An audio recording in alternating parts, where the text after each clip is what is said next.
con toda seguridad se dediquen ustedes a la especialidad que se dediquen. Vamos a ir de la parte básica, vamos a describir qué es la presión arterial.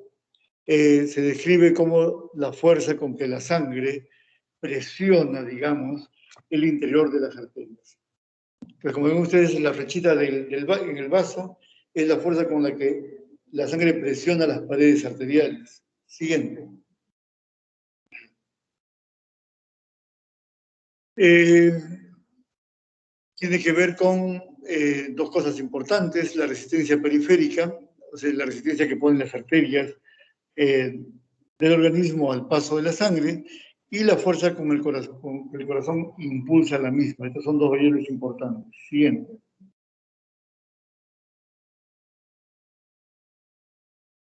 En esta imagen se ve mucho mejor a lo que ya hemos mencionado.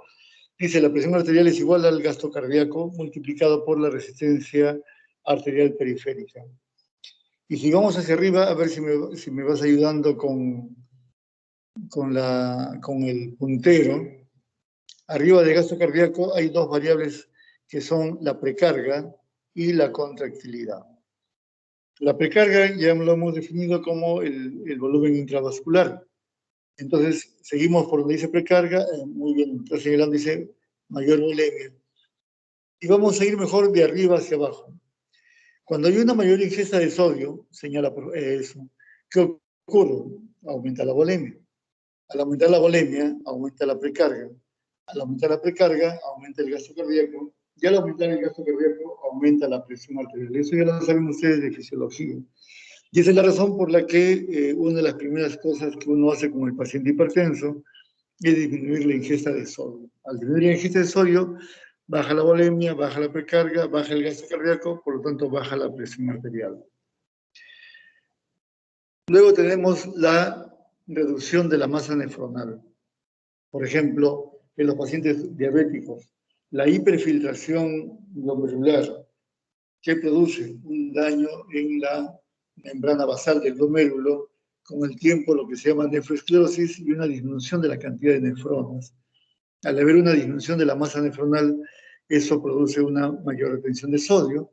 Al haber una mayor retención de sodio, va a aumentar la volemia, aumenta la precarga, aumenta el gasto cardíaco y aumenta la presión arterial. De manera congénita ocurre en los pretérminos. Los niños pretérminos, ustedes pueden ver, nacen pequeñitos, con menos peso que un niño a término, pero al año ya tú los ves que tienen el mismo peso y la misma talla que un niño nacido a término, es decir, se recuperan. Sin embargo, la masa nefronal de ellos es menor que el de un niño nacido a término. Con el tiempo, entonces, pueden desarrollar hipertensión arterial por una disminución de la cantidad de nefronas. La siguiente es el estrés. El estrés produce un aumento de la actividad adrenérgica. La actividad adrenérgica produce una constricción venosa. Al aumentar la constricción venosa, aumenta la precarga. Al aumentar la precarga, aumenta el gasto cardíaco. También va a aumentar el inotropismo, es decir, una mayor contractilidad del corazón. Al contraerse con más fuerza, aumenta también el gasto cardíaco, aumenta la presión arterial. Y además, así como hay una constricción venosa, también hay una constricción arterial.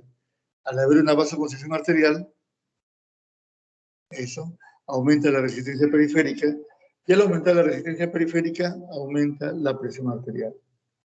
Además, si volvemos a donde dice hiperactividad simpática, vamos a ver que hay una flecha en doble sentido, en donde se ve la relación que tiene con el sistema renina-angiotensina. Es decir, al aumentar la cantidad de adrenalina en el cuerpo, o de catecolaminas, también aumenta, eso motiva al sistema renina-angiotensina. Eso hace que aumente la cantidad de angiotensina 2. La angiotensina 2 produce también una vasoconstricción, y lo que falta en ese esquema es que además la angiotensina produce un aumento de la aldosterona. La aldosterona, ¿qué es lo que va a hacer? Va a producir una mayor retención de agua y sodio, aumenta la volemia, aumenta la precarga, y también al aumentar el gasto cardíaco aumenta la presión arterial. Alteraciones genéticas. Ustedes van a ver que hay familias de hipertensos en donde vamos a ver que van a haber en estas personas una alteración en la membrana celular que va a permitir una vasoconstricción y finalmente una hipertrofia de la capa media de las arterias. ¿Qué pasa con los gorditos? Los gorditos tienen una cantidad aumentada de insulina circulante, es decir, hay una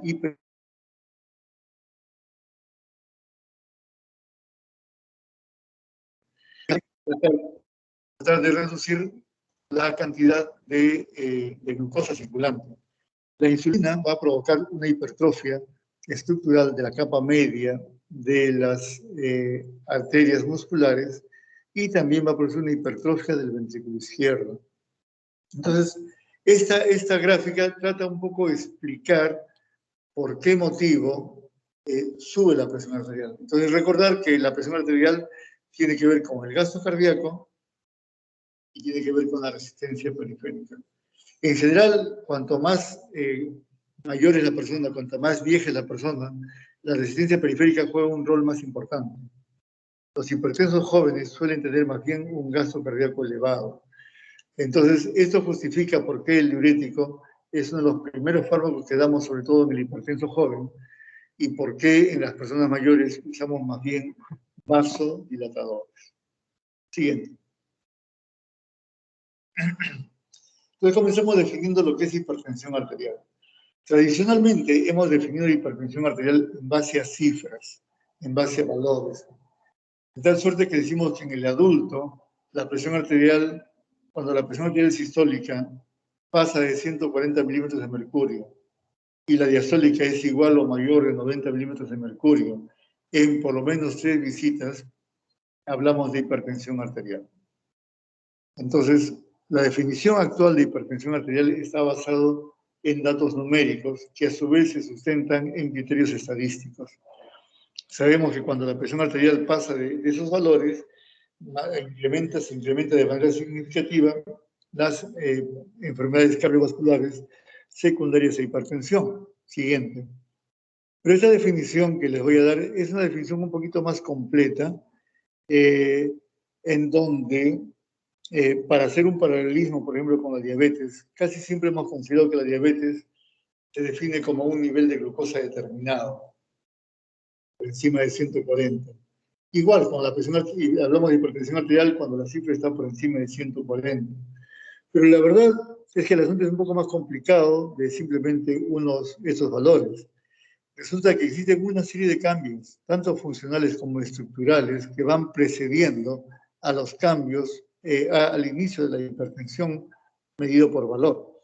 Quiere decir que antes de que el paciente suba la presión arterial, ya podemos encontrar esos cambios funcionales e incluso estructurales que nos permitan hacer un diagnóstico mucho más precoz.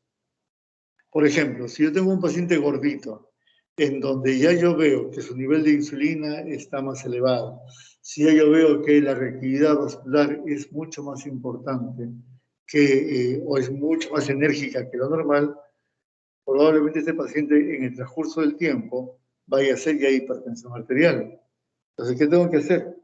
Si ya yo vi que es gordito y pienso que la obesidad es la causa del problema, bajarlo de peso me va a permitir que el paciente normalice su insulina, normalice su colesterol y al hacer actividad física va a empezar a reducir la actividad adrenérgica y aumentar la actividad vagal, y esto va a permitir que estos cambios precoces impidan que aparezca la hipertensión arterial. Entonces, lo que esta propuesta de definición hace es entender que antes que la presión arterial se eleve, ya existen previamente cambios tanto funcionales como estructurales del paciente. Siguiente. En general podemos decir de que mientras el balance entre el balance entre vasoconstrictores y vasodilatadores se mantenga, la presión arterial se va a mantener normal. Si ustedes ven en esa imagen, en el lado izquierdo están los vasoconstrictores, como endotelina, como la angiotensina 2 y algunas prostaglandinas. Y al otro lado están los vasoconstrictores, como algunas quininas y sobre todo el óxido nítrico. Para tratar de simplificar las cosas, diremos que si la endotelina predomina sobre el óxido nítrico, pues vamos a obtener hipertensión arterial. Siguiente. ¿Por qué la clase de hoy día? ¿Por qué estudiamos hipertensión arterial? Primero, porque es la condición cardiovascular más frecuente en todo el mundo. Por eso les decía que ustedes van a ver hipertensión arterial sí o sí, de todas maneras. Porque es la madre de muchas enfermedades cardiovasculares. Es la madre de los infartos, es la madre de la insuficiencia cardíaca, es la madre de los accidentes cerebrovasculares, es sumamente importante en la enfermedad renal, en las diálisis, es muy importante en los pacientes con aneurisma de aorta o con claudicación intermitente. También la estudiamos porque tiene varios factores etiológicos que podemos utilizar para prevenir la enfermedad. Por ejemplo, la relación entre la ingesta de sodio y potasio. Si el paciente, ver si el paciente consume vegetales o verduras, frutas, la obesidad, el sedentarismo, el estrés, son factores de riesgo que influyen en la hipertensión arterial y que podemos no solamente identificar, sino además revertir. Y finalmente porque hay un gran arsenal terapéutico que es bastante seguro y altamente efectivo, que nos permite el tratamiento de la enfermedad y la prevención en la aparición de las complicaciones. Siguiente.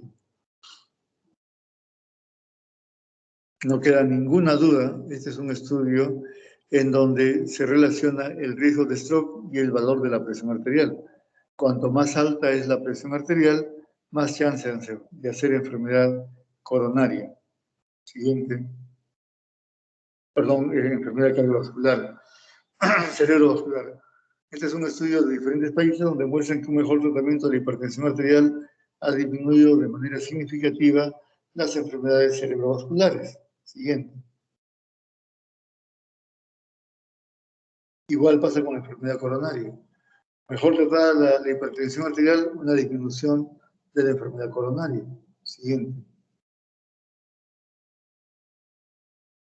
Son múltiples estudios donde demuestran que un buen tratamiento de la hipertensión arterial reduce, sin ninguna duda, las enfermedades cerebrovasculares y cardiovasculares. Siguiente. Este es un gráfico que trata de simplificar lo que hemos estado mencionando. Si comenzamos, si señala por favor abajo a la izquierda donde dice disfunción endotelial. La disfunción endotelial es el embudo en donde confluyen todo. Por ejemplo, si yo fumo, voy a tener hipertensión arterial, perdón, disfunción endotelial. Si yo soy diabético, eso va a producir disfunción endotelial. Si mi colesterol es elevado, eso va a producir disfunción endotelial. Si soy sedentario, si soy estresado, todo eso va a producir disfunción endotelial. Y es el endotelio saludable el que permite mantener un balance entre vasoconstrictores y vasodilatadores. Entonces, cuando el endotelio es agredido por cualquiera de esos factores, pierde esa capacidad de mantener el equilibrio entre vasoconstrictores y vasodilatadores en favor de los vasoconstrictores. Es decir, va a haber una producción mayor de endotelina que el dióxido nítrico. Entonces, quienes pensaron que el endotelio era un papel celofán que recubría las paredes de las arterias, ahora saben de que juega un rol importante en no solamente, como vamos a ver en las siguientes diapositivas, entre la vasoconstricción y la vasodilatación, sino en mantener pues, una resistencia periférica adecuada. Con la disfunción endotelial va a aparecer, si me sigues, por favor, si me sigues ayudando con el puntero, va a producir una disfunción vascular que va a terminar provocando la hipertensión arterial. La hipertensión arterial de por sí provoca daño en órgano blanco. Hacia arriba pueden ver ustedes que puede producir tanto hipertrofia ventricular como enfermedad coronaria. Y hacia abajo pueden ver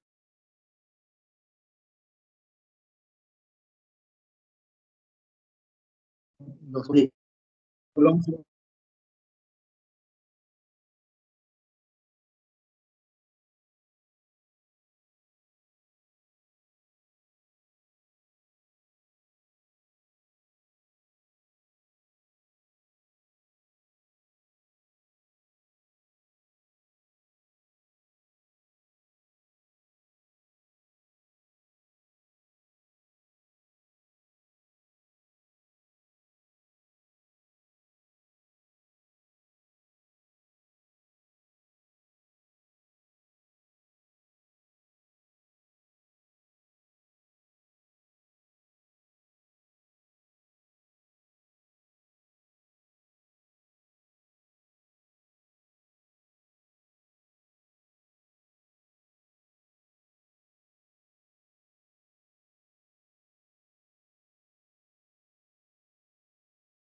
Ya, mil disculpas.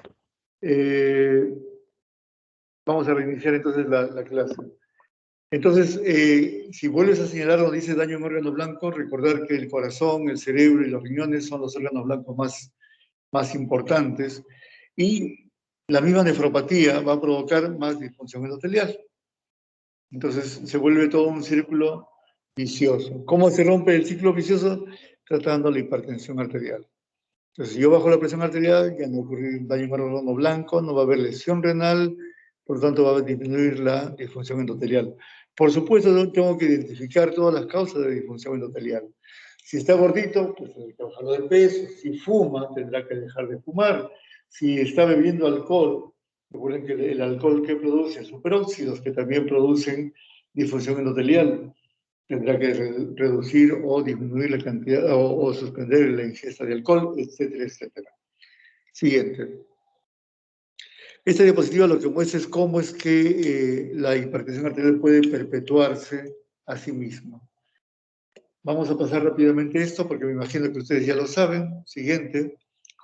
Siendo la hipertensión arterial un síndrome en donde muchas veces el paciente no tiene síntomas. Ustedes saben que un síndrome está conformado por un conjunto de síntomas y signos. Muchos pacientes no tienen síntomas y prácticamente una gran parte de ellos tienen como único signo la toma de presión arterial. Es por eso que es importante que ustedes sepan tomar adecuadamente la presión arterial. Y voy a pasar rápidamente algunas condiciones que seguramente ya saben, pero las repetiremos para ver cómo se debe tomar la presión adecuadamente. Es importante el ambiente, estar en un lugar tranquilo, que no haya mucho ruido, que tenga una buena temperatura. Se imaginan ustedes que lo descubran ustedes cuando estamos en pleno invierno con 13 o 14 grados. El frío va a provocar vasoconstricción y va a producir cambios en la presión arterial y la frecuencia cardíaca. Entonces, idealmente debe ser un ambiente cálido en donde se pueda descubrir al paciente, colocarle una batita, sobre todo cuando están las damas allí. No las podemos descubrir así nomás. El pudor también a veces hace que la presión arterial se modifique. Siguiente. Ver que el paciente no haya comido de manera abundante, ni haya fumado. Ahora hay máquinas de café por todos lados, que no haya tomado café antes de la toma de presión arterial, que no haya hecho ejercicio o de repente el consultorio de ustedes está en el 5.º piso, no hay ascensor, el paciente sube caminando, ustedes le toman la presión de inmediato, van a tener la presión diferente a lo que normalmente debería ser.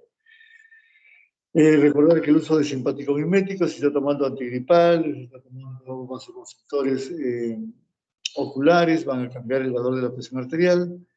Que no tenga la vejiga llena. Increíblemente, en muchos lugares no hay baños suficientes para que el paciente pueda entrar al baño y estar con la vejiga llena puede también elevar la presión arterial. Siguiente.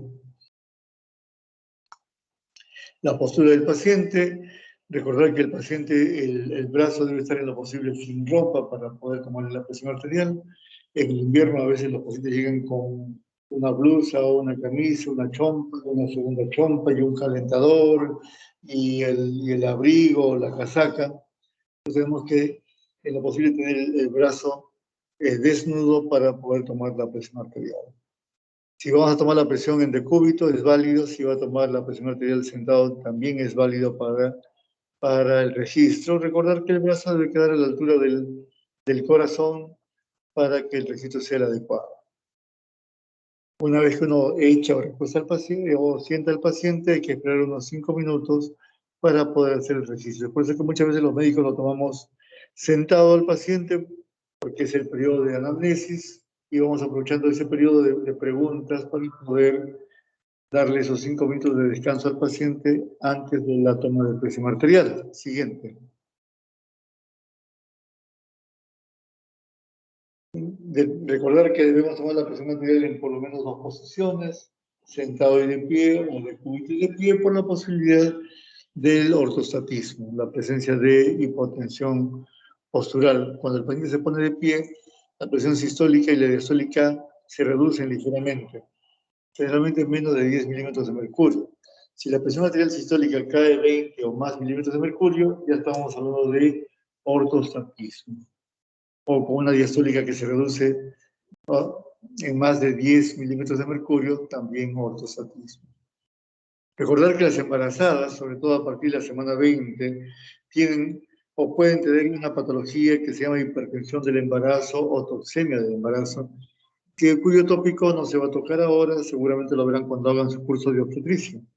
Pero recordar que existe una hipertensión especial de la embarazada, de la segunda mitad del embarazo, en especial del último trimestre, que se denomina toxemia del embarazo. Siguiente. ¿Cómo tomamos la presión? Generalmente usamos tensiómetros en la consulta, los de mercurio, los aneroides. Los de mercurio son los más exactos. Los aneroides tienden a descalibrarse. Hay que recordar que también debemos tener un brazalete adecuado para cada persona. Debemos hacer un juego de brazaletes porque no es lo mismo un hombre de 1,90 m con 120 kilos que una mujer de 1,50 m con 45 kilos. El brazalete debe adecuarse, siguiente, dependiendo del paciente. Debemos recordar, siguiente por favor, que el brazalete debe tener un ancho de más o menos los 2/3 de la longitud del brazo del paciente y que el manguito o el brazalete debe dar por lo menos 1,5 vueltas al perímetro del brazo para que sea considerado adecuado. Entonces, a veces hay señoras que son unas gorditas que tienen unos brazos que parecen muslos y el brazalete no da toda la vuelta. ¿Qué hacemos entonces cuando somos pobres, no tenemos todo el set de brazaletes? Pues en lugar de colocar el brazalete en el brazo, lo colocamos en el antebrazo, y en lugar de colocar el estetoscopio en la arteria humeral, la colocamos sobre la arteria radial. ¿Es válido hacer eso? Sí, es válido, se puede hacer. Debemos recordar algunos elementos técnicos, vamos a pasar rápidamente, se lo pueden leer ustedes, no es nada complicado.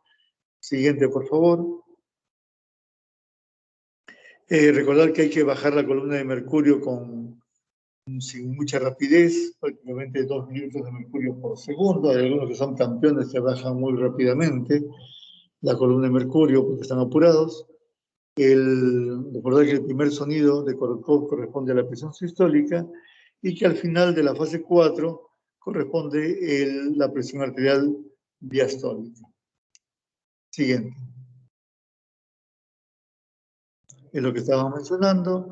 El primer sonido de la fase 1 corresponde a la presión sistólica y al final de la fase 4, luego de la atenuación, corresponde a la presión arterial diastólica. Siguiente. Quien describió estas 5 fases fue Korotkov a finales del siglo XIX y es por eso que le llaman las fases de Korotkov. Siguiente. Muy bien, recordar que la presión arterial, sobre todo cuando es la primera visita, debe ser tomada en ambos brazos. Y generalmente los brazos tienen presiones muy similares, una diferencia no mayor de 10 milímetros de mercurio, porque recordarán ustedes que nuestra mitad derecha no es igual a nuestra mitad izquierda. Son muy parecidas, pero no son iguales. Si no, ustedes pueden verse al espejo y van a ver que el ojo derecho no es igual que el ojo izquierdo. Verán que la mano derecha no tiene el mismo grosor que la mano izquierda. Por los que somos diestros, generalmente tenemos la mano derecha un poquito más grande. Las chicas eso lo saben muy bien porque el anillo de una mano no cabe exactamente en el anillo de la otra mano. Igual una mama no es del mismo tamaño que la otra mano. Y los varones verán que un testículo está más descendido que el otro. Es que no somos iguales, somos simétricos, somos parecidos. Igual ocurre con la presión arterial. Entonces, ¿qué brazo vamos a escoger? El brazo que tiene la presión más elevada. Por ejemplo, si en el brazo derecho tengo 120,80 y en la izquierda tengo 110,80, pues mi brazo control va a ser el brazo con el valor más elevado.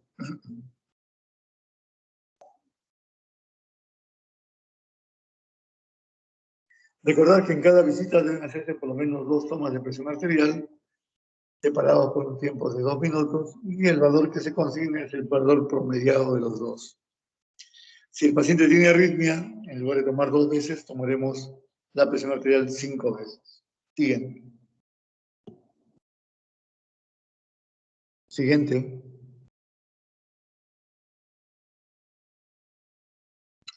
La clasificación de la hipertensión arterial siguiente obedece a quién hace la clasificación.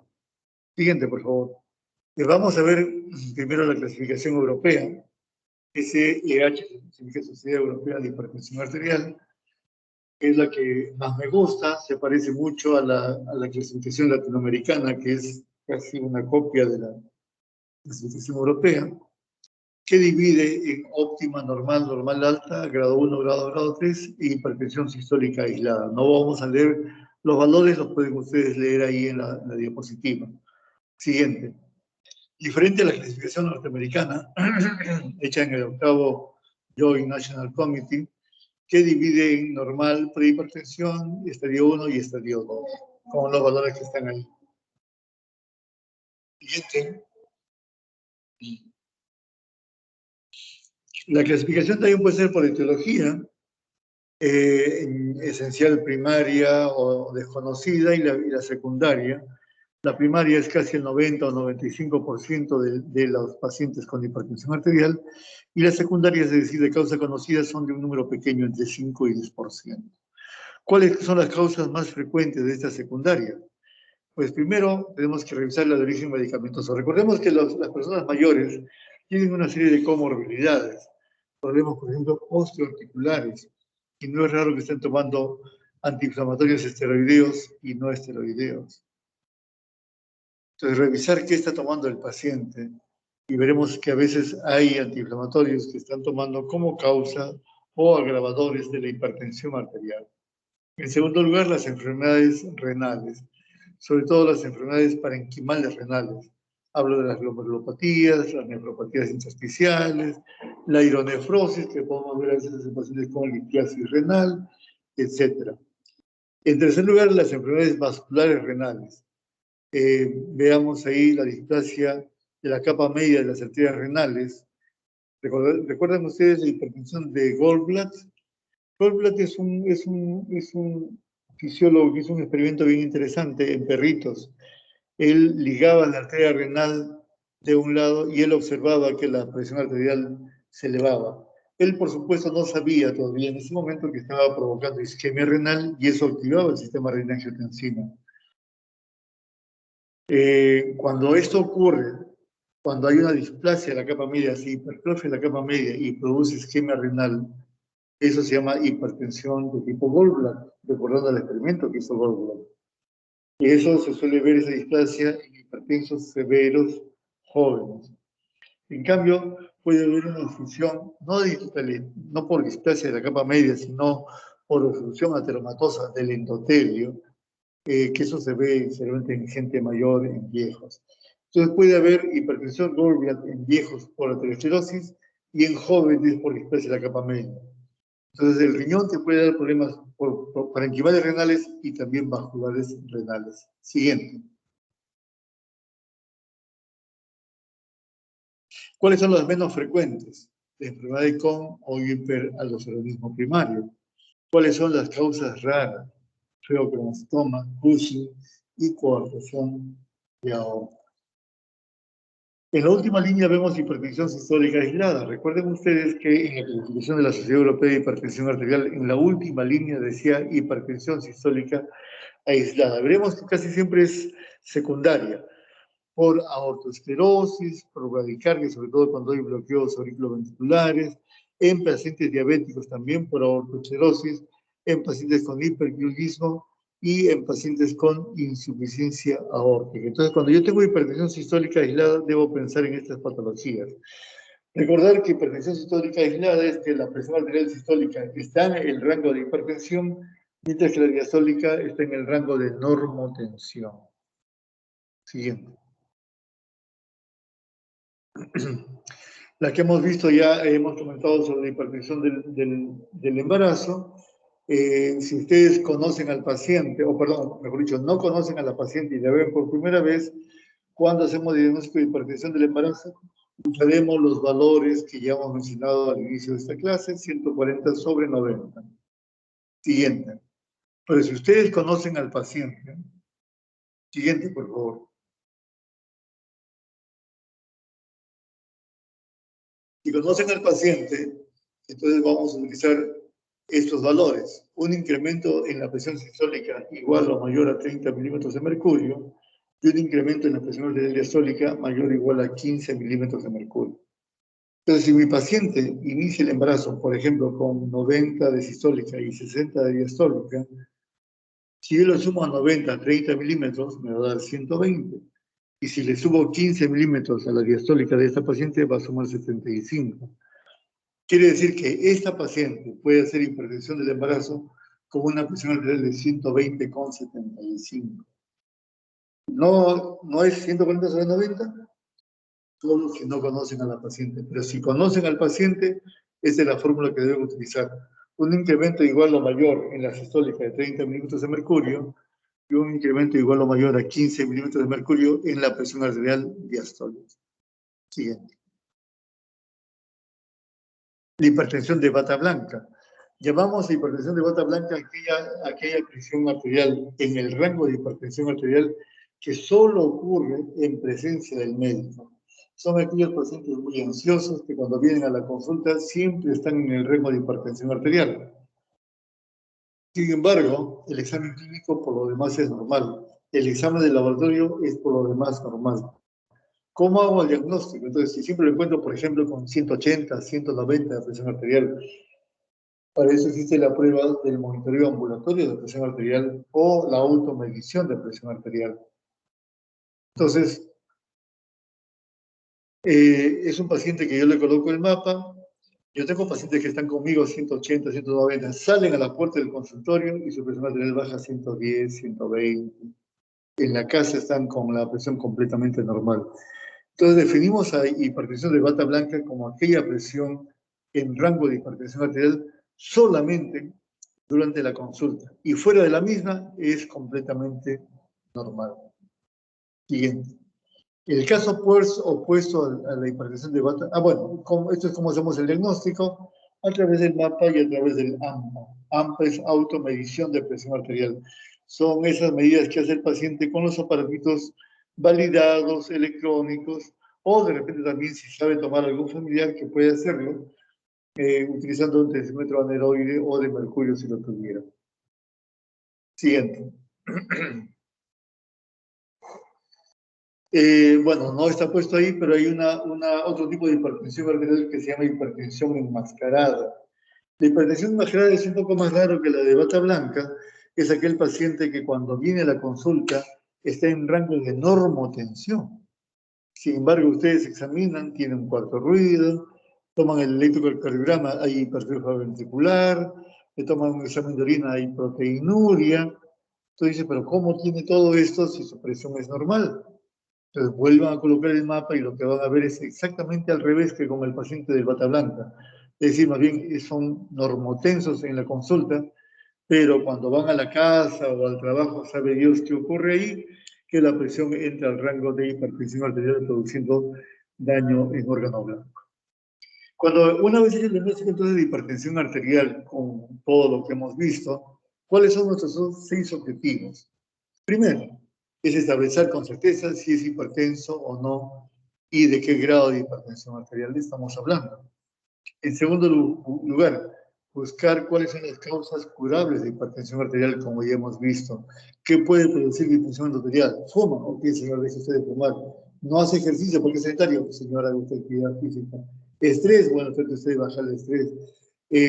Obeso, hay que bajarlo de peso. En fin, hay que ver todas las causas identificables. Tercero, tenemos que valorar la presencia de daño en órgano blanco.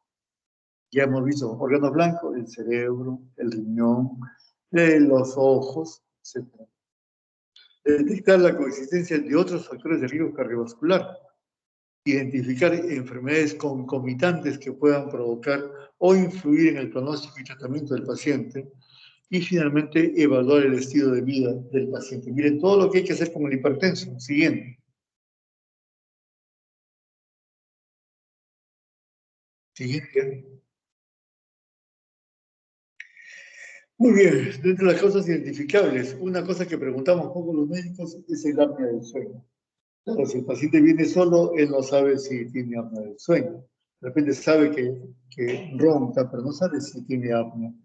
Entonces, esto le preguntamos casi siempre a la pareja. Señora, ¿su esposo ronca? Sí. Deja de respirar, sí, doctor, en algún momento me asusto porque veo que no respira, pasan varios segundos y de repente comienza a respirar, ya me quedo tranquila, pero esto se repite varias veces en la noche. ¿Qué es lo que se ha visto? Que todo este tiempo en que el paciente no respira hace que se activen las alarmas dentro del sistema cardiovascular y una descarga de enérgica potente vuelve a hacer respirar al paciente. Esa descarga de energía provoca, lo que ya hemos visto, aumento de la constricción venosa, aumento de la constricción arterial, aumento del inotropismo, activación del sistema renina-angiotensina, y este paciente noche tras noche va produciendo esto y provocando pues la hipertensión arterial. Ya preguntarán ustedes a los profesores cómo se trata el apnea del sueño. Actualmente ya hay dispositivos que permiten una mejor ventilación y evitar esto. El inducido por drogas, saber qué medicamentos utiliza o incluso no está de más preguntar por el consumo de metanfetaminas o cocaína como frecuencia. Buscar las causas de enfermedad renal, de repente tiene una hidronefrosis, tiene litiasis, pues enviarlo al urologo para que corrija todo esto. Buscar el hiperaldosteronismo primario, la enfermedad renovascular, la terapia con corticoides crónicos o incluso el síndrome de Cushing, el feocromocitoma, la coartación de aorta y las enfermedades tiroideas. Estas son las causas identificables más frecuentes. Entonces, cuando yo veo un hipertenso, debo evaluar la tiroides. Si es joven, debo ver cómo está la aorta. Debo buscar feocromocitoma, si hace crisis de hipertensión y taquicardia. Ver si tiene fase cushinoide. Ver y buscar hacer una ecografía renal y vascular renal también para ver cómo está la arteria renal. No vaya a ser que tenga una obstrucción de la capa media, etcétera, etcétera. Seguimos adelante. Entonces, ¿qué es lo que vamos a hacer? Primero vamos a identificar los factores de riesgo del paciente. Vuelvo a repetir, una vez hecho el diagnóstico de hipertensión arterial, vamos a certificar el riesgo del paciente. Si de riesgo alto, muy alto, moderado, como ya lo vamos a ver. Para eso tenemos que ver primero qué factores de riesgo cardiovascular tiene. ¿De qué depende? Del valor absoluto de la presión arterial sistólica y diastólica. Si la hipertensión comienza en los varones en edades jóvenes, en mujeres, y es de riesgo tener más de 65 años, si fuman, si tienen dislipidemia, si tienen antecedentes familiares de enfermedad cardiovascular. Entonces es importante, si por ejemplo a mi abuelito le dio un infarto a los 50 años, o a mi abuelita le dio un derrame cerebral por hipertensión a los 60 años.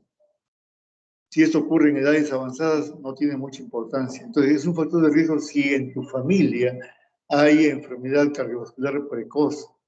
La obesidad abdominal, no siempre medimos el perímetro abdominal, y se ha incorporado la presencia de la proteína C reactiva porque en la génesis de la hipertensión arterial se está manejando actualmente la etiología inflamatoria, es decir, hay una inflamación que es la que provoca la hipertensión arterial, y un medidor de la inflamación es la proteína C reactiva. Verán ustedes ahora con esto del COVID, cómo es que nos han hablado de la tormenta de citoquinas, y eso explica por qué los gorditos se mueren mucho más, porque la grasa abdominal no es inerte, es capaz de producir factores de necrosis tumoral, es capaz de producir interleuquina 6, que son citoquinas proinflamatorias.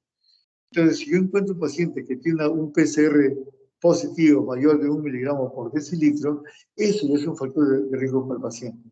Entonces, tenemos que preguntar y examinar todo esto en la identificación de los factores de riesgo cardiovascular. Siguiente.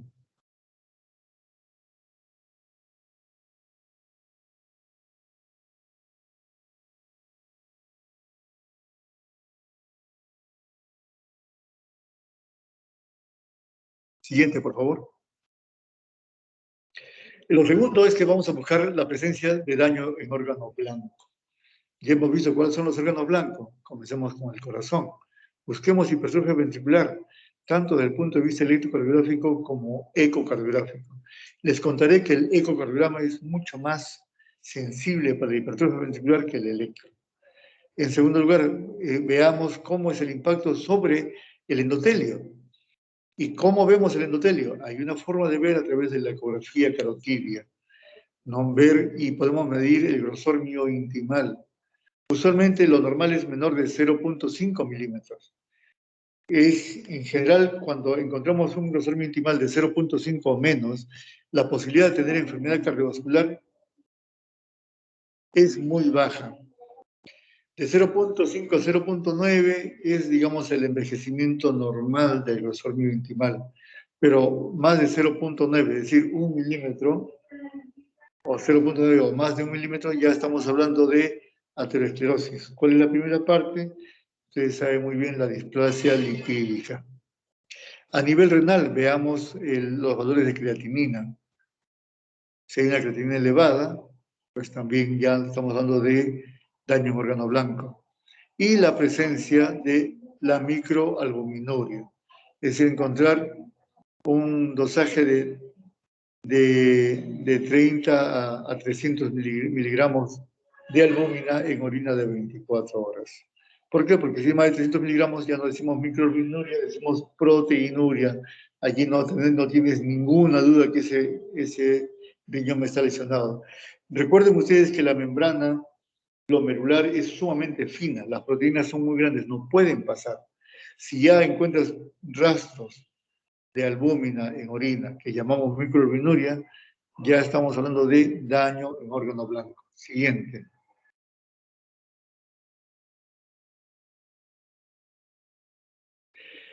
Y finalmente, ver si hay condiciones clínicas asociadas. ¿A qué se refiere? Identificar si este paciente ya tuvo alguna patología. Por ejemplo, a nivel cerebrovascular, si ha hecho una isquemia transitoria, si ya tuvo un accidente cerebrovascular isquémico o hemorrágico. A nivel cardíaco, si es un paciente que ya tiene una angina de pecho o ya tiene un infarto, es decir, ya no solamente hay daño en órgano blanco subclínico, sino además ya se expresa clínicamente. Ya es un paciente que tiene un infarto, o es un paciente que tiene claudicación intermitente, o si le hago un fondo de ojo voy a encontrar papiledema o voy a encontrar hemorragias subconjuntivales. Hemorragia retiniana, perdón. Siguiente. Este cuadro también pertenece a la Sociedad Europea de Hipertensión Arterial. Nos sirve para ver el grado de riesgo del paciente. Pintado en amarillo van a ver ustedes cuando el riesgo es bajo.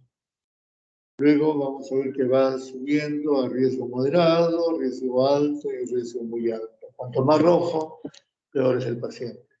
En la línea horizontal vamos a ver los valores de presión arterial de acuerdo a la clasificación europea, normal alta, grado 1, grado 2 y grado 3. Y en la columna de la izquierda van a ver los factores de riesgo, van a ver el daño en órgano blanco y van a ver las enfermedades clínicas ya asociadas. Les pongo un ejemplo. Yo tengo un paciente con una presión arterial de 160 con 100.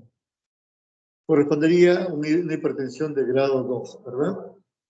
Muy bien. Pero si este paciente no tiene mayores factores de riesgo, entonces, si no tiene factores de riesgo, no tiene daño en órgano blanco, no tiene enfermedad clínica asociada, el riesgo es solamente moderado, pintado en color naranja, 160%. Ahora veamos en la primera columna, gracias por ayudarme a señalar. Si yo tengo un paciente con una presión arterial de 130 con 80, le correspondería una presión normal alta. Pero si este paciente tiene diabetes mellitus, y entonces solamente la diabetes mellitus está en, no, señala la segunda columna de la izquierda. Abajo, DM dice, significa diabetes. Aún teniendo 130,80 y es diabético, ese solo hecho lo coloca en un riesgo mucho mayor. Lo que estoy diciendo es que este cuadro, ¿qué es lo que nos dice? El valor absoluto de la presión arterial es importante, pero tan importante como eso es saber identificar lo que hemos visto en las diapositivas anteriores, identificar los factores de riesgo, identificar la presencia de daño en órgano blanco e identificar la enfermedad clínica asociada. Entonces, yo tengo un paciente que tuvo un infarto de miocardio, tiene 130,80 de presión arterial, su riesgo es mucho mayor es mucho mayor, sí es mucho mayor que el paciente que tiene, por ejemplo, 200 con 100 y no tiene ningún factor de riesgo. Entonces, no nos estamos asustando solamente con el valor absoluto de la presión arterial, sino echémonos a buscar los factores de riesgo, la enfermedad clínica asociada y el daño en órgano blanco. Siguiente. Siguiente. ¿Por qué es importante la presión arterial? Digamos que en el Perú es, no sigue por favor, está bien, es muy prevalente. Prácticamente para decirlo en términos prácticos, uno de cada, vamos hablando de adultos mayores de 18 años, uno de cada 4 varones es hipertenso y uno de cada 5 mujeres es hipertenso. Entonces, por eso decía, es muy prevalente. Ustedes van a ver hipertensión sí o sí. Siguiente.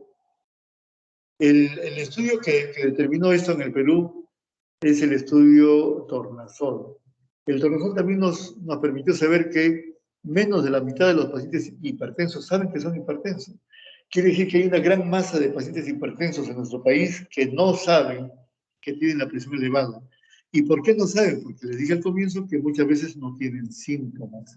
Como no tienen síntomas, no van al médico.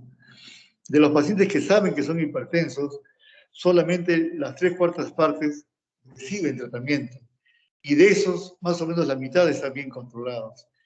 Lo cual significa, siguiente, de que muchos pacientes hipertensos en nuestro país o no saben que son hipertensos, o si saben, no están bien tratados, y si están, perdón, no reciben tratamiento, y aún los que reciben tratamiento no están llegando muchos de ellos a las metas. Olvídense de los números, no hay que memorizar. Lo que hay que entender es el concepto. ¿Cuál es el concepto? Que si ustedes sacan la cabeza y miran a la calle, van a ver que muchos pacientes, mucha gente de los que están caminando no saben que son hipertensos. Y al final, ¿cómo se dan cuenta? Ustedes van a escuchar que vienen a la emergencia, doctor, mi padre es un hombre saludable, coloradito, gordito, es muy alegre, nos para contando chistes, estaba sano y ahora no sé qué ha pasado. ¿Por qué está con esa parálisis? ¿Por qué tenía este derrame cerebral?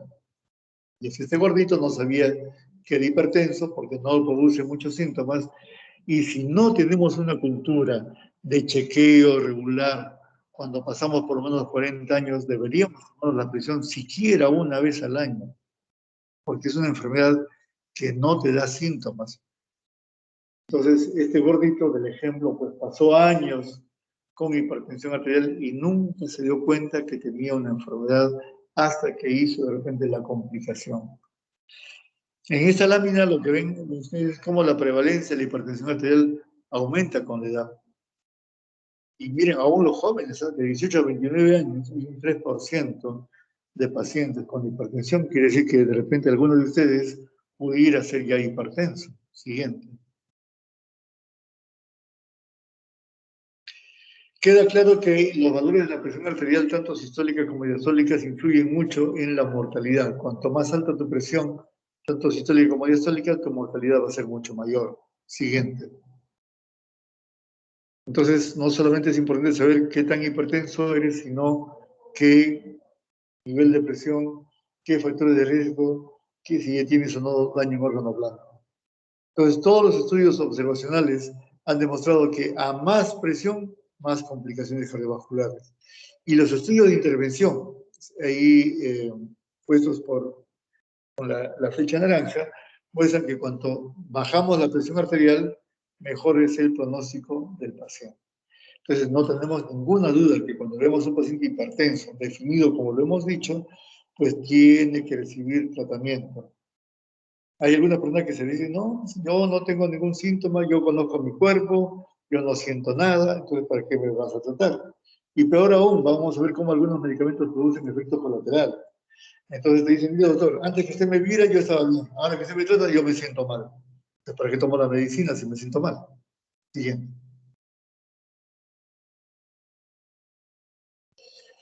Estos son estudios que demuestran cómo las reducciones, incluso reducciones discretas de presión arterial. Señala por favor la columna de la izquierda. Ahí cómo simplemente la reducción de 2 milímetros de mercurio en la presión arterial tiene incidencia significativa con respecto a la enfermedad coronaria, con respecto a la enfermedad cardiovascular, con respecto a la enfermedad cerebrovascular. Si yo bajo 9 milímetros de mercurio, hay una reducción significativa. Pero aún con 2, el mensaje es, aún bajando 2 milímetros de mercurio, va a mejorar el pronóstico de mi paciente. O sea, no queda ninguna duda que tenemos que tratar al paciente. Siguiente. Siguiente. Vamos a pasarlo rápido porque ya lo hemos visto, cómo certificamos al paciente. Siguiente. Apréndanse bien estos cuadritos, por favor. Y eso también dice lo mismo, que tenemos que buscar para que el paciente sea considerado pues, de riesgo bajo, riesgo moderado, alto o muy alto. Cuanto más alto el paciente, más atención tenemos que prestarle, un seguimiento mucho mayor, buscar causas identificables, hablar mucho con el paciente para que entienda la patología y pueda él prevenir todas estas complicaciones. Cuando a mí a veces me preguntan cuál es el mejor tratamiento para el infarto de miocardio, la respuesta mía es identifica tus factores de riesgo. ¿Y cuál es el principal? Es la hipertensión arterial. Si yo trato mi hipertensión arterial, la posibilidad de que mi paciente vaya hacia el infarto es mucho más baja, significativamente más baja. Siguiente. Esto también hecho en la primera columna por los norteamericanos, la segunda es por los europeos, entonces vemos que el riesgo a los 10 años, pues, si es un paciente de riesgo bajo, el riesgo de ser enfermedad cardiovascular es menor del 15%, y si está en riesgo muy alto, pues es mayor del 30%, más del doble. Es más o menos lo mismo que nos muestran los europeos. Cuando es un riesgo bajo, menos del 4% para enfermedad cardiovascular mortal, no son comparables, contra el muy alto que es mayor del 8%. Es decir, la mortalidad se duplica pasando del riesgo bajo, o más del doble, al riesgo muy alto. Siguiente. En realidad lo que tienen que recordar ustedes es cuanto más alta la presión, más chance de hacer enfermedad cardiovascular. El tratamiento, ¿qué es lo que les gusta? Siguiente. Recordar que el tratamiento tiene dos partes, el tratamiento farmacológico y el tratamiento no farmacológico. Siguiente, vamos a pasar rapidito todo esto. Para este cuadro lo que demuestra es que, antes de pasarlo, que el beneficio del paciente, no, la anterior por favor, estaba pasando muy rápido. El beneficio del paciente ocurre cuando intervenimos farmacológicamente por encima con valores de presión arterial de 140 a más. Es decir, si yo trato a los pacientes con presiones más bajas, probablemente no obtengan ningún beneficio.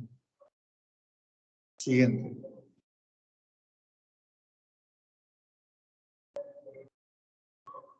Muy bien, cuando tratar al paciente, es lo mismo que estamos señalando, que lo primero que hacemos es cambios en el estilo de vida del paciente. Eso lo vamos a ver. ¿Qué es cambios en el estilo de vida? Yo le dije que en el punto 6 de qué evaluar es cómo vive el paciente. Si es un paciente que vive muy estresado, muy sedentario, llega del trabajo, después de trabajar muchas horas, cosa que no es rara en esta época, se sienta en el sofá y se pone a ver películas y se trae pues los snacks, la canchita y para completar su comida chatarra. Todo esto que lo gratifica oralmente termina perjudicándolos, porque si come comida chatarra, alta en grasas saturadas, alto en sodio, y esto finalmente lo va a llevar con el tiempo a la obesidad. Sumado al estrés del trabajo, pues todo eso hay que identificar, por eso les decía, identifiquemos las causas del paciente para poder darle tratamiento. Siguiente. Si mi paciente, ¿hasta dónde debo bajar la presión arterial? Pues ¿cuándo deben comenzar el tratamiento farmacológico? Se refiere a esta diapositiva, que tiene los valores. Cuando la presión sistólica está por encima de 140 milímetros de mercurio.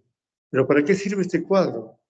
Porque debajo dice, cuando son mayores de 80 años, debemos ser un poquito más permisivos.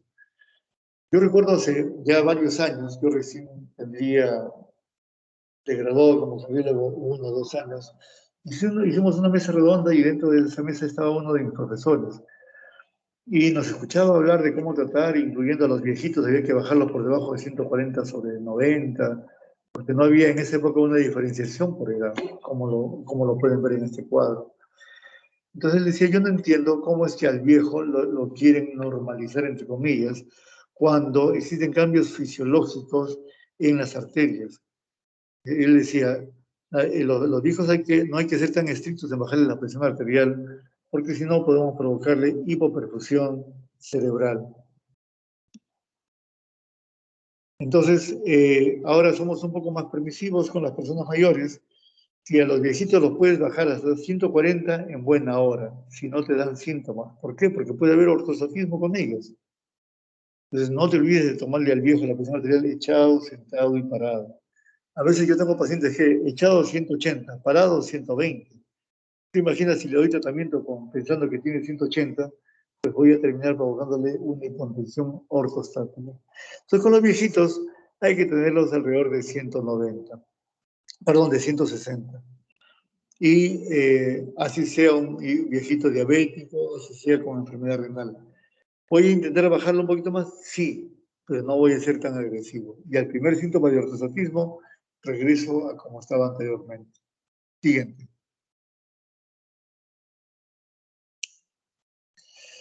Muy bien, entonces, ¿cuáles son las estrategias para el tratamiento de la hipertensión arterial no complicada? Es decir, es hipertensa que solamente es hipertensa, que no tiene hipertrofia ventricular, que no tiene enfermedad renal, no tiene proteinuria, no tiene microalbuminuria, tiene un grosor intimal normal, es decir, simplemente es hipertensa. La recomendación es comenzar con un inhibidor de la enzima convertidora o con un bloqueador de angiotensina 2. Aquí dice que además, que es lo que dicen los norteamericanos, agregarle un diurético o un bloqueador de calcio. Es decir, iniciar con 2 fármacos en el hipertenso no complicado. En esto yo tengo que disentir, y esa es una opinión personal de lo que yo hago en mi práctica diaria. Cuando es un hipertenso que no tiene daño en órgano blanco, que no tiene enfermedad clínica asociada, generalmente yo inicio con monoterapia. En el caso mío, generalmente utilizo o un inhibidor de la enzima convertidora o un bloqueador de angiotensina. Y luego lo cito y lo vuelvo a reevaluar. Lo que dice la norma yo no lo cumplo. Generalmente a los 15 días yo vuelvo a reevaluar el paciente, porque el efecto máximo, tanto para un IECA como para un bloqueador de angiotensina, lo conseguimos entre 7 y 10 días. Entonces yo en 2 semanas puedo reevaluar al paciente y ver cómo está. ¿Y por qué les digo esto? Porque la gente actualmente puede tomarse la presión arterial solos en la casa. Pues, ¿qué ocurre si tú vas un mes y la presión sigue alta? Lo más probable es que el paciente ya no vuelva contigo o busque otro cardiólogo. Entonces, si tú le explicas al paciente que el medicamento no es mágico, que demora en alcanzar el pico de su efecto y que tú lo vas a revelar en pocos días, el paciente se queda muy tranquilo. ¿Por qué? Porque la reducción de la presión arterial debe ser gradual. Yo no puedo pretender que un paciente tenga 180 y en pocos días tenerlo en 120 o en 110 de presión arterial. Así como la presión arterial sube lentamente, debe bajar lentamente para evitar estos problemas de ortostatismo. Si en 2 semanas yo veo que la presión arterial no mejoró, pues generalmente le agregamos un diurético que es de muy bajo costo y es bastante efectivo. En algunos pacientes yo comienzo con bloqueadores de calcio, generalmente en los pacientes de raza morena o en los viejitos, que van mejor. ¿Por qué? Porque en ellos el uso de vasodilatadores es mucho mejor que con los YICA o los grados que también al final son vasodilatadores, pero son mucho menos enérgicos. Si reevalúo el paciente y la presión arterial no se controla, entonces ya usamos terapia triple. El YECA o el ARA2, más el bloqueador de calcio, más el diurético. Si a pesar de la terapia triple no llego a los objetivos que nos hemos trazado, vamos a llamar eso hipertensión arterial resistente, y eso nos autoriza ya a utilizar la espironolactona o cambiar de diurético, porque a veces hay pacientes que son resistentes a las tiazidas. Puedo utilizar recién en ese caso furosemida o otro tipo de diurético de ASA, más o además puedo usar un alfa bloqueador. Los alfa bloqueadores son utilizados con frecuencia por urología porque tienen un buen efecto sobre la musculatura de la próstata, tipo terazocina o prazocina. No los utilizamos en primera línea porque dan muchos efectos colaterales, y han puesto actualmente ahí a los beta bloqueadores. Antes estuvieron para los gringos los beta bloqueadores en primera línea, ahora los han puesto al final. Y fíjense que estamos hablando del paciente hipertenso no complicado. Siguiente. Estos son los objetivos del tratamiento, que el primero debe ser que reducir pues la presión arterial por debajo de 140/90. En general hay que tratar de bajar la presión un poquito más, pero en los hipertensos más jóvenes, como está puesto en la segunda línea. Los hipertensos que sean menores de 65 años, porque si no los mayores, la posibilidad de ortostatismo pues es mucho mayor. Siguiente.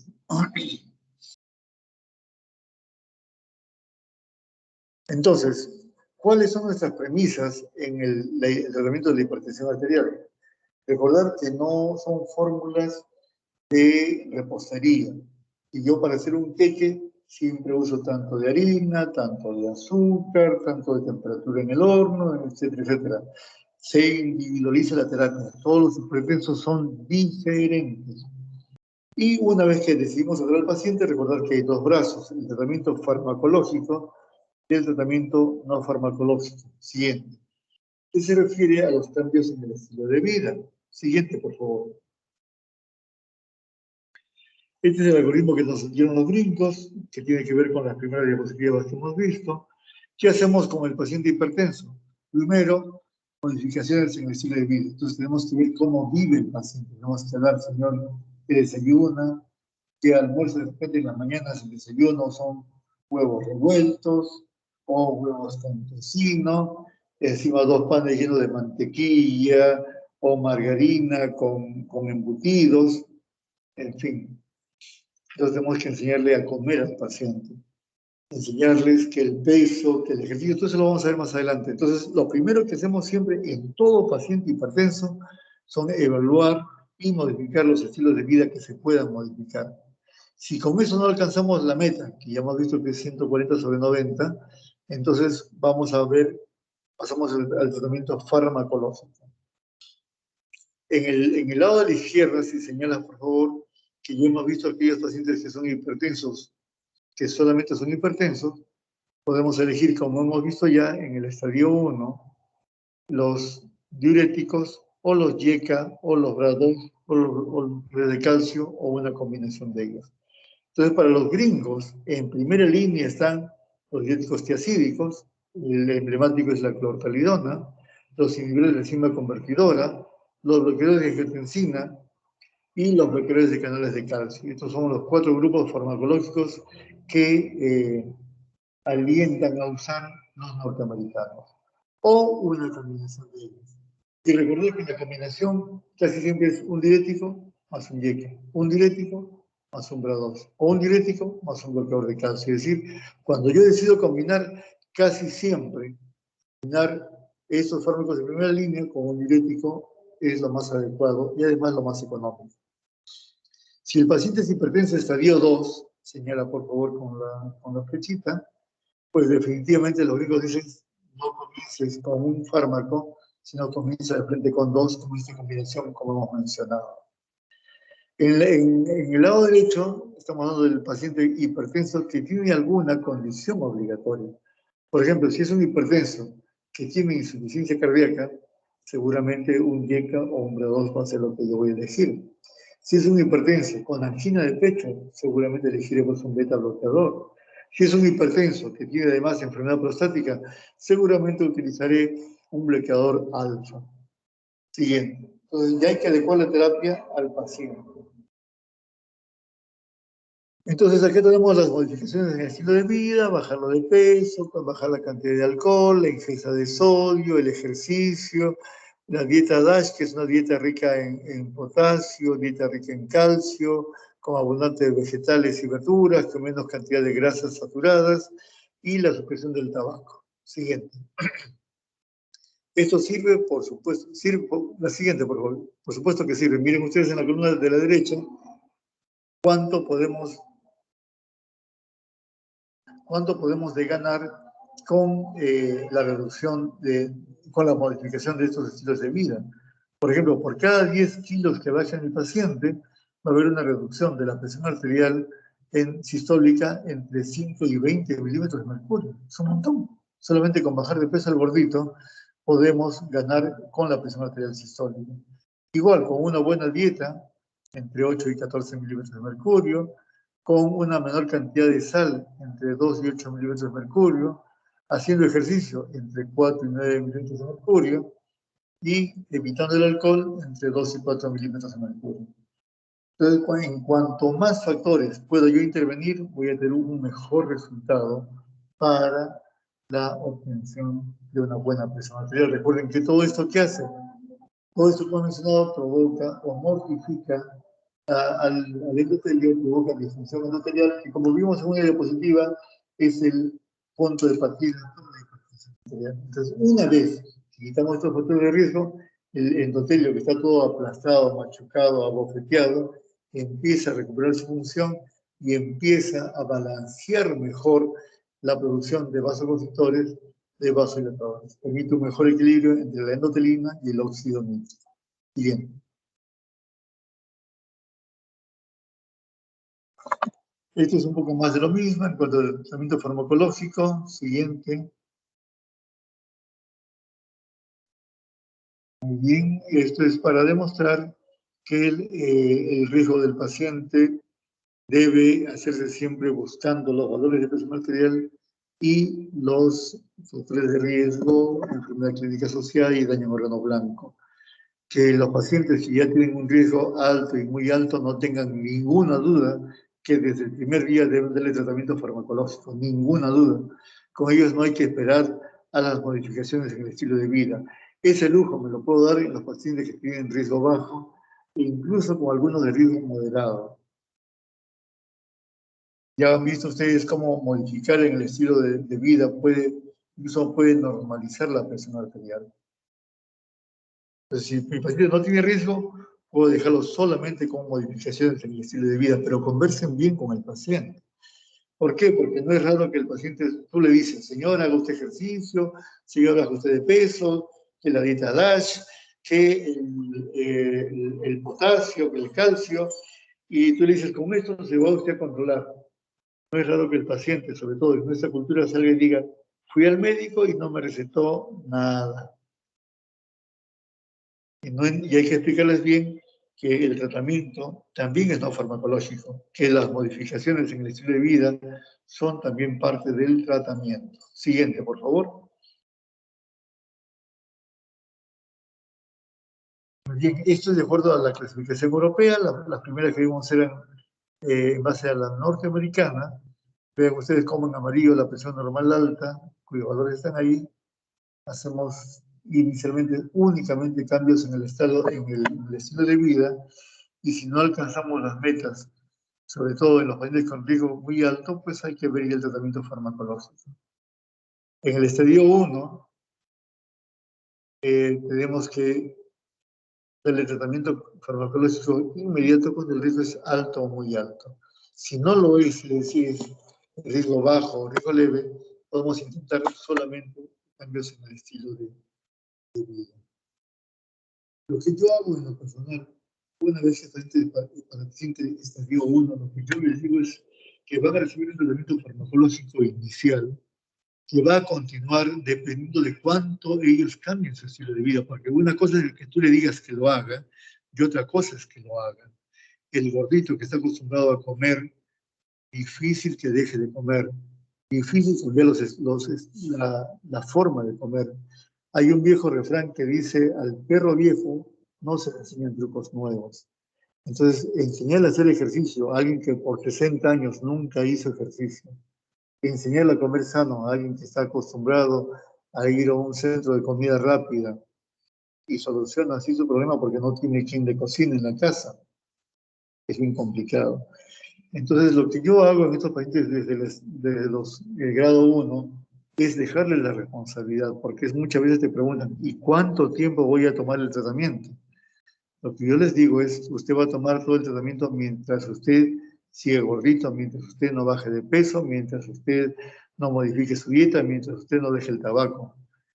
El día que usted cumpla con todo eso, es muy probable que yo le suspenda la medicación. A nadie le gusta salir de la consulta con la idea que va a tomar medicación de por vida.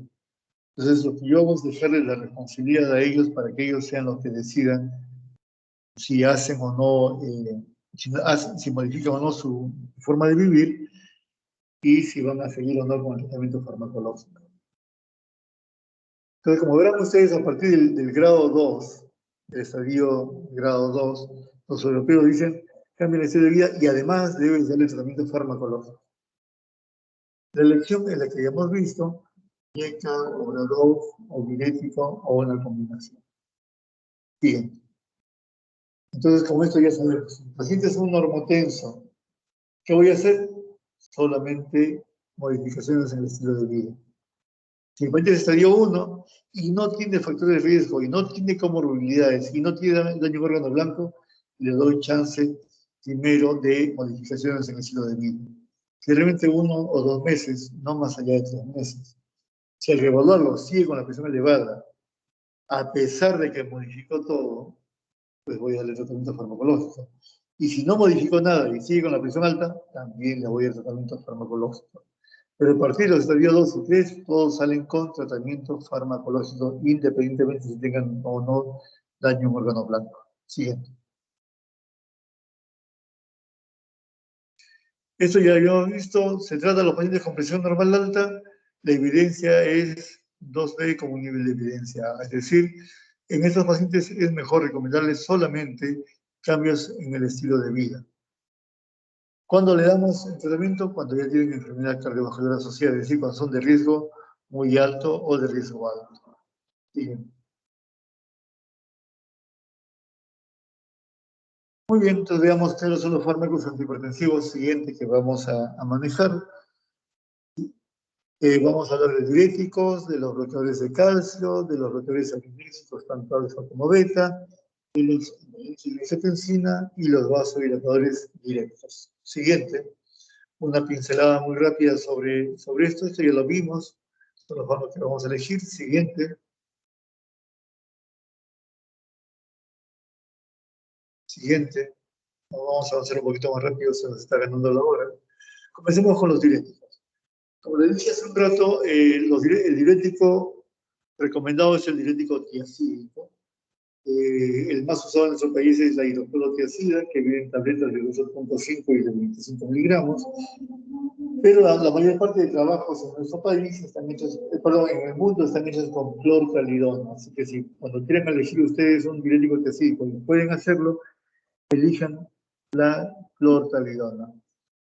Recordemos que el diurético actúa, en realidad más que diurético es un natriurético, elimina el exceso de de sodio, a nivel tubular. Impide la recaptación de sodio a nivel del tubo contorneado distal, y esto hace que la nefrona tenga que absorber un sodio y entregar otro electrolito que tenga la misma electropositividad, en este caso el potasio.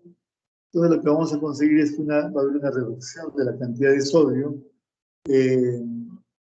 circulante y también va a haber una reducción de la cantidad de potasio circulante. Y en el examen de orina vamos a encontrar una fuerte cantidad de sodio y una mayor cantidad de potasio.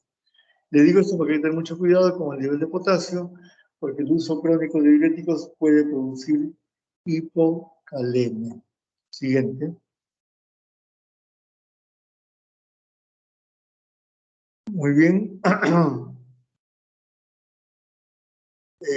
La nefrona, si señalas por favor la nefrona, Verónica, es ese ovillo de color rojo que se ve allí. Luego continúa con el tubo contorneado proximal, luego viene el asa de Henle y finalmente el tubo contorneado distal y el tubo colector. Los diuréticos que conocemos dónde actúan, si realmente en los diuréticos de asa, esta asa de Henle, está ahí la furosemida y la brometamida. En el caso de hipertensión arterial vamos a usar furosemida solo cuando haya resistencia a los tiazídicos, que hay pacientes que los tiazídicos les hacen cosquillas. Solamente ahí estaremos usando un diurético de asa. Los diuréticos tiazídicos ya hemos visto cómo actúan en el tubo contorneado distal, al igual que los ahorradores de potasio. Sí.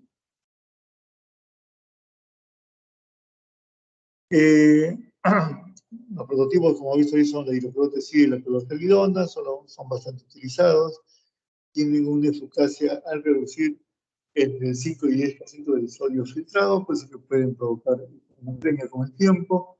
Tiene un efecto antihipertensivo propio que no es por la disminución de la volemia, sino los diuréticos de asa, los diuréticos terminan provocando una disminución de la cantidad de sodio en la capa media de las arterias musculares, de tal suerte que al disminuir la cantidad de sodio de esos miocitos también disminuye la cantidad de calcio, que tiene mucho que ver con la actividad contráctil de esos miocitos. Entonces, a la larga, el efecto diurético no es por la hipovolemia, sino es más bien por un efecto vasodilatador. Y ese punto de acción, como ya hemos visto, es en el tubo contorneado distal. ¿Cuáles son los efectos adversos? La reducción de sodio, la reducción de potasio, la reducción del cloro, y desde el punto de vista metabólico, y esto es importante recordar, pueden elevar la glucosa, elevar el ácido úrico y elevar el colesterol. Entonces, mucho cuidado cuando tengo un paciente que tiene gota o cuando ya tiene una hipercolesterolemia importante, o es un diabético, esos que todavía no se compensan, o tiene hiperglicemia. Entonces, mucho cuidado que el diurético puede desencadenar no una diabetes, pero sí elevar el nivel de glucosa del paciente. Bien, y hemos visto que la glucosa es tóxica para el endotelio. Los otros diuréticos que se pueden utilizar, ya hemos hablado de la furosemida, de la brometamida, toracemida, eso tenemos aquí en el país, son mucho más enérgicos, como ven ahí pueden eliminar hasta el 15% del sodio filtrado, mientras que los tiazídicos son menos agresivos, y por eso que a veces los pacientes dicen, doctor, usted me da el diurético y yo no vino de más. Efectivamente, las cantidades de sodio que se eliminan no son tan significativas como cuando se utiliza un diurético de asa. Sí. Pasamos al segundo grupo farmacológico, que son los YECA y los BRA2. Para eso recordaremos cómo es el sistema de angiotensina. Comenzamos con el angiotensinógeno, que es intervenido por una enzima producida a nivel renal, que es la renina. La renina convierte la angiotensina el angiotensinógeno en angiotensina 1. Recordar que el angiotensinógeno es un dodecapéptido, es decir, tiene 2 aminoácidos. La renina recorta 2 y queda la angiotensina 1, que a su vez sufre la acción de otra enzima, que es la enzima convertidora de angiotensina, que convierte la angiotensina 1 en angiotensina 2. La angiotensina 2 va a subir la acción de la angiotensina A, que termina provocando o produciendo la angiotensina 3, que a su vez sufre la acción de otras angiotensinasas que terminan provocando ya péptidos inactivos. Siguiente.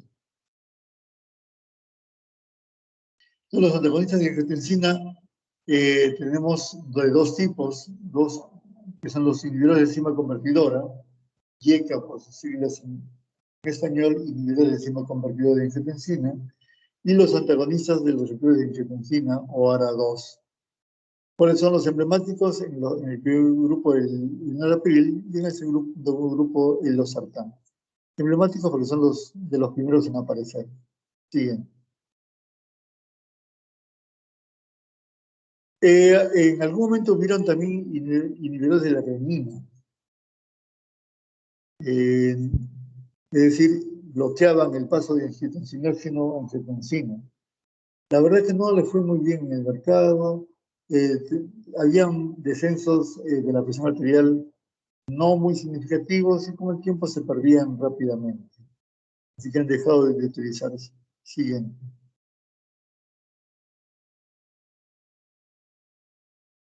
Dentro de los YECA, hemos visto que disminuyen los niveles de angiotensina 2 y aldosterona, porque están inhibiendo la enzima convertidora, y además incrementan los valores de radiquinina. Es decir, las quininas tienen acción vasodilatadora, las quininas sistémicas. Los YECA degradan también las quininas. Entonces, cuando yo bloqueo, perdón, la enzima convertidora degrada a las quininas. Entonces, cuando yo bloqueo la enzima convertidora, ¿qué estoy haciendo? Permitiendo que las quininas no se degraden. Y como no se degradan, su tiempo de vida media se alarga. Por lo tanto, su acción vasodilatadora queda más tiempo. Y al bloquear el paso de angiotensina 1 a angiotensina 2, estoy bloqueando la aparición de un vasoconstrictor.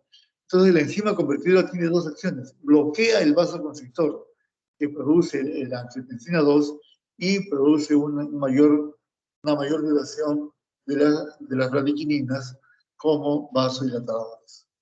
Entonces, los YECA están balanceando en el favor de los vasodilatadores ese desequilibrio que hay entre vasoconstrictores y vasodilatadores. Siguiente. En cambio, los ARA2 bloquean el receptor de la angiotensina 2. Al bloquear la receptor de la angiotensina 2, ya no se produce el efecto vasoconstrictor ni tampoco la liberación de la angiotensina.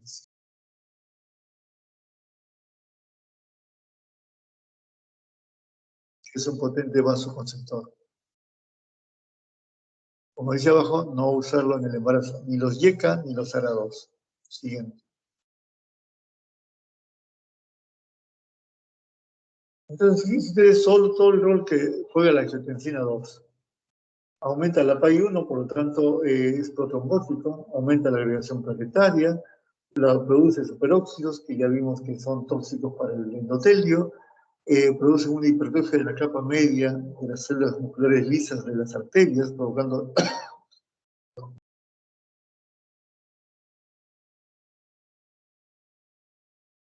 después de esta clase provocan hipertrofia de los miocitos, aumento de la matriz colágeno, aumento de las endotelinas, aumento de la vasopresina, aumento de la aldosterona, activación del sistema nervioso simpático, una mayor contractilidad de los miocitos, tanto a nivel muscular, vascular como a nivel muscular cardíaco, y una vasoconstricción anormal. Miren todo lo que produce la angiotensina 2. Entonces, bloquear el receptor de angiotensina 2 es una muy buena idea. Y esto es lo que hacen los ARA2, antagonistas de receptores de angiotensina. Siguiente. Es por eso que tienen ahora bastante aceptación dentro de la comunidad médica. El cuarto grupo farmacológico que vamos a revisar son los receptores o los antagonistas de calcio. Los antagonistas de calcio están divididos clásicamente en tres grupos. El grupo del verapamilo, el grupo del diltiazem y el grupo de las dihidropiridinas, en donde está el nifedipino. Siguiente. Ahora básicamente hablamos de dos, las dihidropiridinas y las no dihidropiridinas. ¿Cuál es la acción de esos fármacos? Bloquean el ingreso del calcio a las células. Y como ustedes saben, y ya lo hemos mencionado, el calcio juega un rol muy importante en la contracción de la actina con la miosina. Al haber más puntos de unión de actina con miosina, hay más vasoconstricción, por lo tanto aumenta la resistencia periférica, aumenta la presión arterial. Al bloquearse el ingreso de calcio al miocito, disminuye la cantidad de calcio en el citosol menos unidades de actina miocina se van a contraer, por lo tanto va a haber un efecto de vasodilatación. Entonces disminuye la resistencia periférica. ¿Y esto quién lo hace mejor? Los dihidropiridínicos. ¿Cuál es el fármaco más emblemático de los dihidropiridínicos? El nifedipino y el amlodipino, que son los que más utilizamos. Los otros que llamamos no dihidropiridínicos, como es el vergomilo y el lipesen, tienen una acción mucho menos enérgica que las dihidropiridinas. Siguiente. Los bloqueantes adrenérgicos. Tenemos de dos tipos. Los bloqueadores alfa, en donde están la prozosina, que es el fármaco más emblemático. Actualmente estamos usando la tamsulosina. Y a la derecha tenemos los bloqueadores beta, en donde el propanolol, el atenolol, el bisoprolol juegan un rol importante. Y hay un tercer grupo, relativamente nuevo, que tiene propiedades bloqueadores tanto alfa como beta, en donde la betalol es el fármaco emblemático. Y es tan importante este fármaco que cuando hagan ustedes la clase de crisis hipertensiva, van a ver que el fármaco icónico para el tratamiento de la crisis hipertensiva es actualmente en el mundo la betalol. Siguiente. En cuanto a los beta bloqueadores, disminuyen el gasto cardíaco, que ya vimos la importancia en la presión arterial, disminuyen la secreción de renina y disminuyen la secreción de noradrenalina. Todo esto es importante en el control de la presión arterial. Clasificaciones, hay muchas. Depende de la más usada es de cargos selectivos y no cargos selectivos. Siguiente.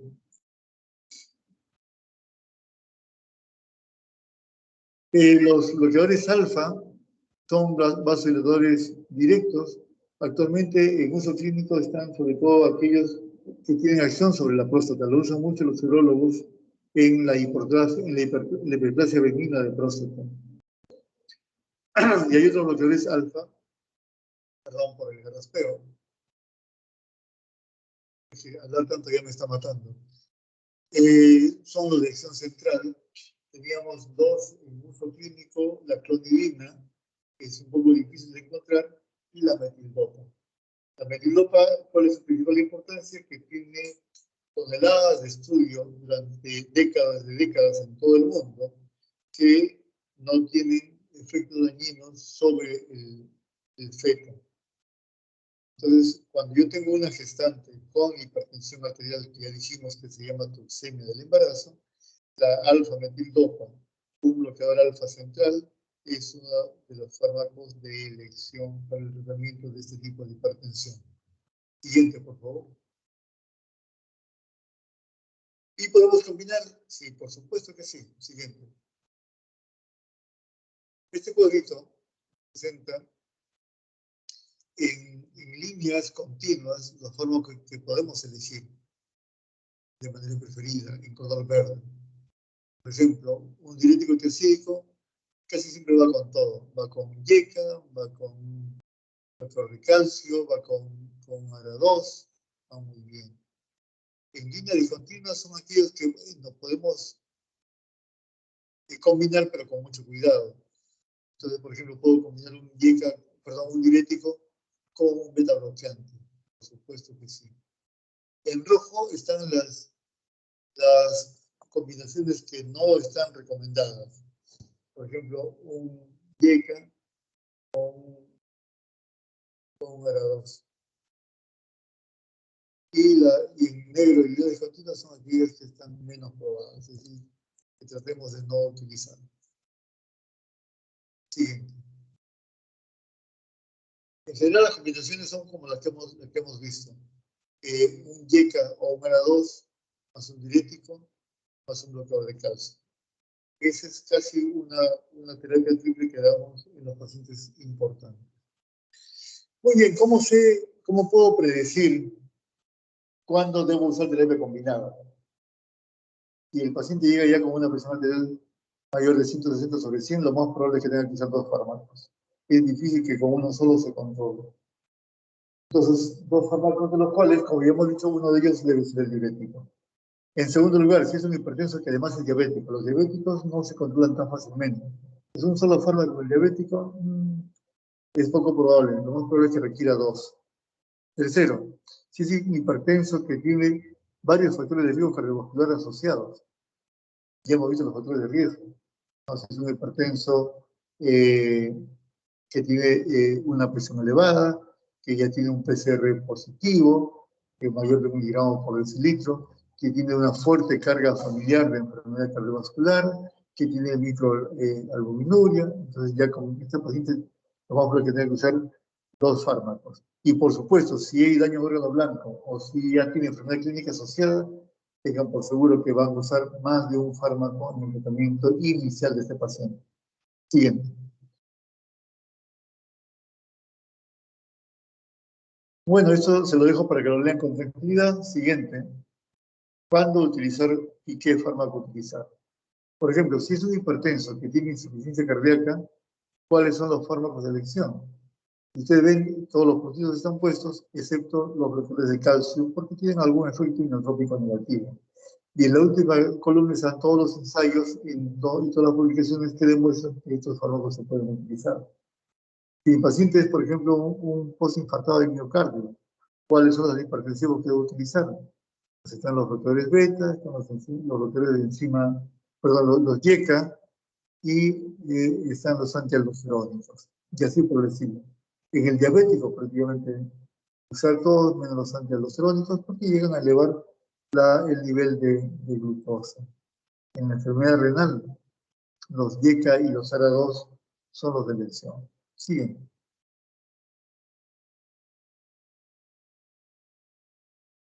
Aquí tenemos el grupo farmacológico a utilizar, yendo desde la enfermedad al tratamiento. Por ejemplo, si tengo hipertensión sistólica aislada, los diuréticos y los bloqueadores de calcio dihidropiridínicos son los fármacos de elección. Si tengo una enfermedad renal, pues los YECA o los ARA2. Si es un postinfartado, un YECA, un beta bloqueador. Si tiene falla cardíaca, un espironolactona. Si tiene hipertrofia ventricular, un ARA2. Si tiene enfermedad cerebrovascular, un YECA más un diurético. Siguiente. Ahora al revés, yendo del fármaco hacia dónde utilizarlo. ¿Cuándo doy un diurético? Si el paciente hipertenso tiene insuficiencia cardíaca, o es una hipertensión sistólica aislada, o es un viejito con edad avanzada, o es negrito. ¿Cuándo doy un diurético de ACE? Cuando tiene insuficiencia renal o cuando tiene insuficiencia cardíaca. Recordemos que si el tienes de creatinina es menor de 30 mililitros por minuto, los diuréticos testículos no sirven para nada. Si el paciente tiene una enfermedad renal, estadio 4 o 5, 4 digamos, no 5, pero 5 está en diálisis. 4, esa es indicación de furosemida o buentanida o torasemida, sí o sí. Y ahí pueden revisar qué fármaco y cuándo utilizar. Incluso en la tercera columna van a ver las contraindicaciones de estos fármacos.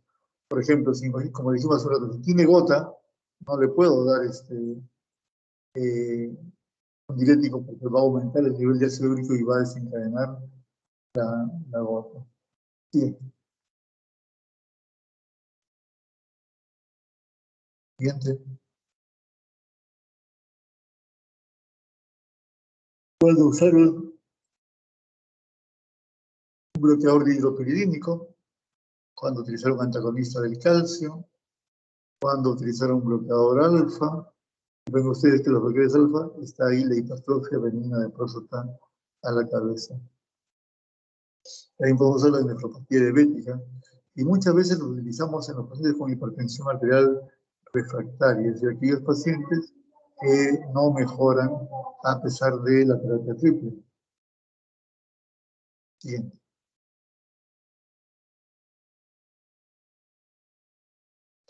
Esto es simplemente para recordar que tenemos que ser muy estrictos con el paciente con hipertensión arterial, hacerle entender que debe tratarse, que todos los estudios han demostrado que la enfermedad, que la reducción de la presión arterial tiene una fuerte influencia en el pronóstico y en la aparición de enfermedad cardiovascular y cerebrovascular. Les digo esto porque muchas partes de nuestra cultura, parte del folclore peruano, es que te digan, mire doctor, yo voy a comer mi ajo, mi perejil, y yo controlo mi presión arterial tomando bastante chicha, y con eso yo me controlo. Cuando a mí me preguntan sobre este tipo de sabiduría popular, que no la voy a despreciar, pero que no tengo ninguna evidencia de, por ejemplo, cuántos centímetros cúbicos de chicha morada y con qué intervalo de tiempo debe tomarse para ver algún beneficio. Nadie ha hecho un trabajo sobre eso. Cuando a mí me preguntan, yo lo que les contesto es, come todos los ajos que quieras y lo que quieras, pero no dejes tu medicación. ¿Cómo se ve la eficacia de un tratamiento? Viendo el resultado. ¿Cuál es el resultado? El valor de la presión arterial. ¿Okay? Yo tengo muchos clientes que han comenzado a hacer eso, de tomar chicha y por ahí les cuentan que la chía y les cuentan que el noni y no sé cuántas cosas y terminan después con una hemiplegia o con un infarto de miocardio. Que no quepa ninguna duda que los pacientes deben recibir tratamiento. El tratamiento farmacológico es benéfico en todos los estudios. Siguiente. Cuando bajamos la presión arterial, miren cuánto reducimos de los ACVs, cuánto reducimos los infartos, cuánto reducimos la falla cardíaca. Por eso al comienzo de la clase le dije, la hipertensión arterial es la madre de todo esto. Y controlamos la presión arterial, vamos a reducir la incidencia de estas enfermedades que son tremendamente discapacitantes. Un hombre de 50 años que tenga una hemiplegia, se imaginan en plena edad productiva, ¿quién lo va a mantener? ¿Quién va a sustentar el tratamiento? ¿Quién va a mantener a su familia? O con un infarto de miocardio, imagínense alguien de 60 años que va a tener problemas para viajar a la altura, va a tener problemas para hacer su vida normal. Siguiente diapositiva.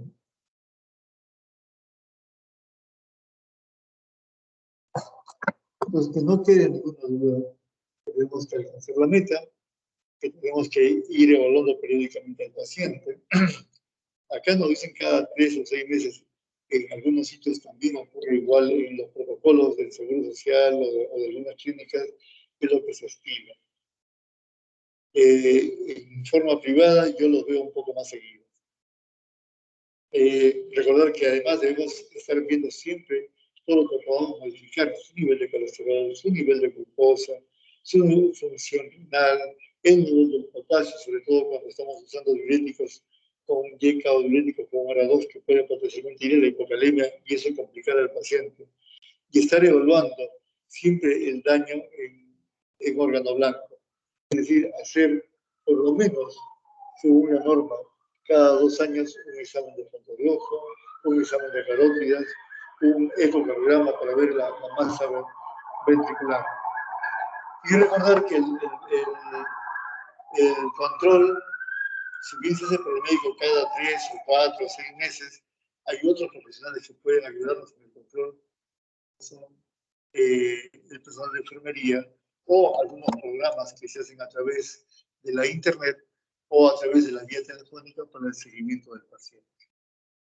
Eso se ha hecho mucho más importante en esta época de pandemia, en donde el paciente no puede acudir a la clínica, no quiere ir al hospital por el temor a contagiarse, entonces se hacen las teleconsultas. Es válido en lo que a mí respecta en los pacientes crónicos que tú ya conoces, el seguimiento puede ser válido, pero en aquel paciente que recién aparece la enfermedad, es mejor hacer, como visto con los dedos de la mano, una buena historia clínica, un buen examen clínico, que aún no se puede hacer por vía online. Bien. Ok, esto es un viejo adagio chino que tiene que ver con nuestra actividad, que voy a comenzar traduciendo. Dice, el médico superior, o sea, llamamos el médico excelente, es aquel que previene la enfermedad. El médico mediocre es aquel que trata de la enfermedad antes que sea evidente, es decir, en la etapa subclínica. Y los médicos malos o inferiores son aquellos que tratan la enfermedad cuando ésta ya apareció. Lo que nos está diciendo este viejo de es que lo que hacemos en los hospitales es para médicos muy malos, porque ya la enfermedad se evidenció. Los médicos mediocres son aquellos que empiezan a investigar, como hemos hecho en la definición de hipertensión arterial, todos aquellos parámetros previos a la aparición de la enfermedad.